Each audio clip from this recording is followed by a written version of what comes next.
Hello friends, আমার আজকের রেসিপিতে সবাইকে স্বাগত। আজ আমি শেয়ার করব আম আর পটল দিয়ে একটা সম্পূর্ণ নতুন স্বাদের রেসিপি। গরমে মাছ মাংস থেকে এই রেসিপিটা কিন্তু দারুণ খেতে লাগে। এখানে আমি 250 গ্রাম পটল নিয়েছি আর একটা আম নিয়েছি। পটলটা একটু ছুলে একটু লম্বা করে এইভাবে চিড়ে নেব, আর আমটা টুকরো করে কেটে নিয়েছি। এবারে একটা কড়াইতে কিছুটা সর্ষের তেল দিয়ে, তেলটা গরম হলে এবারে আমি পটলটা নুন হলুদ দিয়ে মাখিয়ে ছেড়ে দিলাম। একটু ভাজা হতে থাক। এখানে একটা পেস্ট তৈরি করে নেব। 2টো কাঁচা লঙ্কা, আমের টুকরো, 1 চামচ পোস্ত, 1 চামচ কালো সর্ষে আর 5 কোয়া রসুন দিয়ে একটা পেস্ট তৈরি করে নিলাম।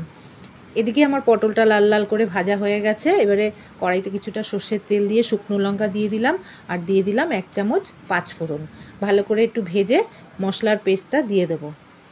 এবার ভালো করে মশলাটা কষিয়ে নেব, আর দিয়ে দিচ্ছি 1 চামচ লবণ, 1 চামচ হলুদ গুঁড়ো, 1 চামচ জিরের গুঁড়ো।